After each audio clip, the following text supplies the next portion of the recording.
Ladies and gentlemen, we're back with more Liquid Snute versus Grubby. I did already cast a bit of a longer game, very much an air battle game, quite enjoyable.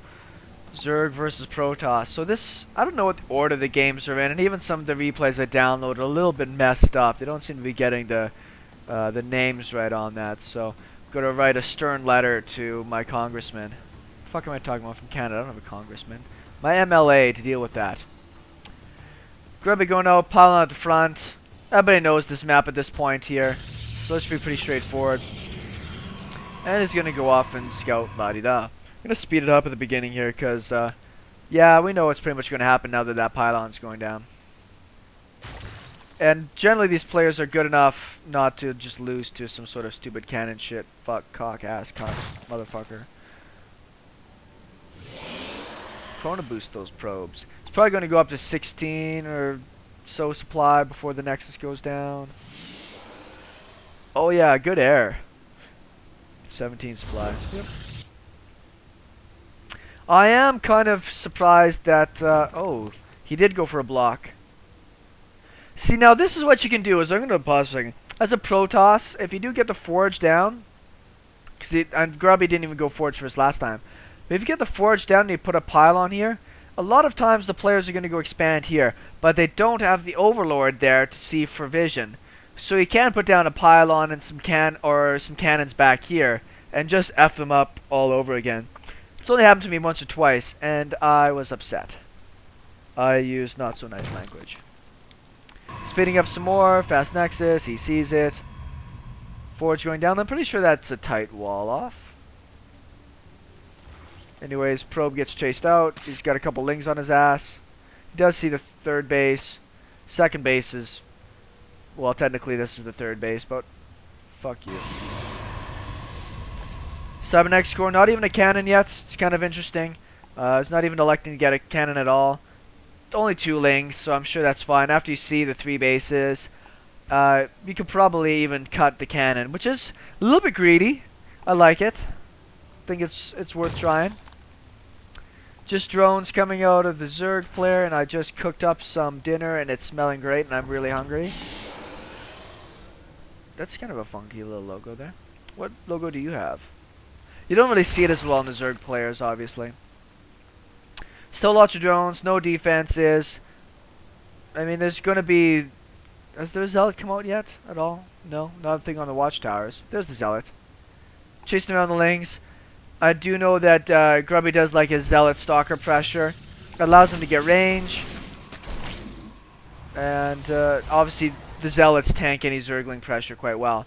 He's just going out on the map to see what's happening. It's not likely he's going to pick off any overlords. But that does allow you to get a little bit of pressure on, and sometimes you get lucky, you know? Cannon finally going down here. That's just, at this point, like you could throw down a Roach Warren and a couple gases and probably just go for a big push. So, I don't see that a lot at a pro level. Stalker putting on a little bit of hurt. Zealot not far behind. He's going to be able to help that out. Rocking some Gibson's Finest right now while we're doing this on ice. I don't know how many other people want to grow hair on their chest and drink straight rye like I do. But yeah, that's how I got my my chest hair. Straight rye. See, this is a really fun advanced maneuver. I see this very, very seldom, obviously, on lower ladders. But you can get a lot of... you can actually throw people off a lot doing this. Now, Snute obviously is not panicking. Still drones, nothing else crazy. Void Ray once again on the way for Grubby, which will be to take out overlords around the map, which I don't... there are many overlords around the map. Just that guy, obviously.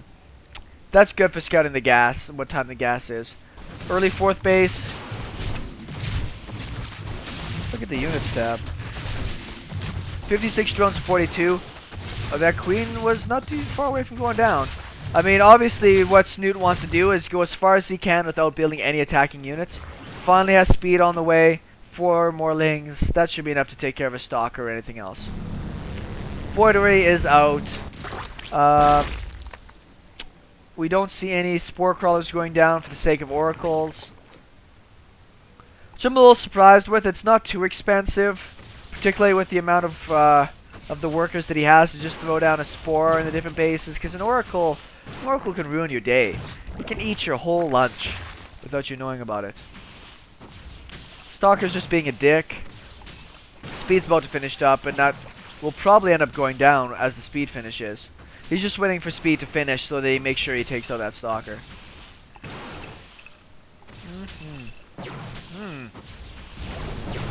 Super Ray coming over, or as many people like to call them, Skill Rays. Lynx take out the Stalker. They're going to go check on the third base, which is just finishing up. Nice little wall off here from Grubby. And he does have the Mothership Core here, so he'll be able to deal with any type of harassment. He's keeping the energy building up on this, so that way he can always go for the Photon Overcharge. Fifth base as well. We saw this out of Snute on the last game. If you got a really defensive Protoss, he likes to go for the macro lead as opposed to the pressure. When I watch somebody like Stefano, a lot of the times what you'll see is a lot of Roaches and Hydras coming in for a bust to pressure and deny the third. Snute seems to take the other side where he feels he can deal with a late game Protoss and therefore goes for the bigger economy first, so he can trade his army less cost effectively and still win. Oh, good air. Yes. Scout Phoenix. Another Spire on the way. I do think a really good reason why Grubby loves to go a Stargate play is right now in the meta game, going Mutalisk against Protoss is super popular. Because if you don't have those out, the Protoss army is just not mobile enough. And a bunch of Mutas will kill so many things. You got to get a ton of Stalkers out, a lot of bases, a lot of cannons at home to deal with it. It's just not that effective. We do see a lot of sentries this time around out of Grubby, so I wouldn't be too surprised to see a much bigger ground army out of this push. We don't have Colossus tech yet, and I think this is showing how the players are learning from each other from the last game. There was no Hydras or Roaches made out of 2 macro hatches. I like that. There was no really significant Hydra Roach play coming in out of Snute last game, so he's not even worrying about getting out an early Colossus, whereas last game he had that early Colossus out to deal with any type of pressure like that. Now his first Colossus on the way. This is much more delayed than his last game, and I think he wants to make a really good standing army to be able to deal with ooh, I like this play. This is really sick. I do like this out of Grubby. He's doing more hallucinated units. The Spore Crawlers are here to identify that, obviously. Let's see if he can get this base down with the Prismatic Alignment or whatever the fuck this shit's called. He should be able to get it. He's gonna lose this army. Oh, he did lose the army. He tried to mass recall. It didn't work. He did get the base, though. I mean, that's a real Phoenix. The fuck's that thing doing? That must have been a mistake. That must have been a mistake. I don't even get that. That's a lot of Lings. It'd be interesting to see him go for some sort of Baneling hit here.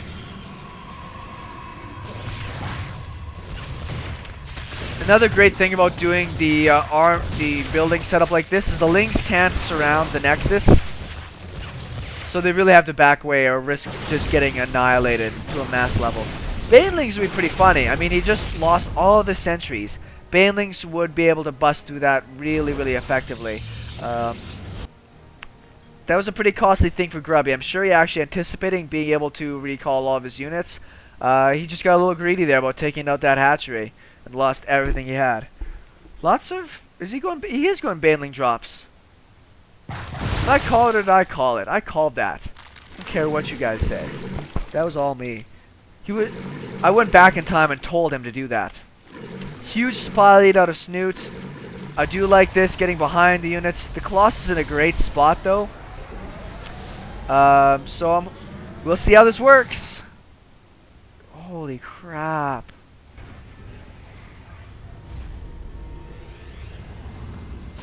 Well, the army wasn't exactly where he expected it to be.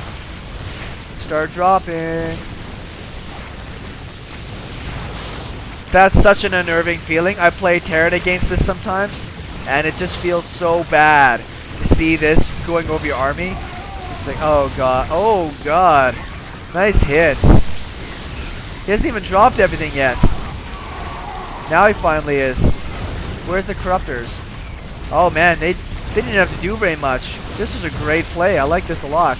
The Zealot Warp in though will deal pretty well with all the Lings, but it's enough Lings. And he GG's out. Great play out of Snute. I'm so glad he did that, because if he didn't go for this bust on this third, Grubby would have gotten up the big army that he wanted to and been able to move out slowly across the map there. Fantastic move. I really like that. The drops against the Protoss are really fun, particularly when Blink isn't in play. Hope you guys like that game. We got some more coming up here real soon.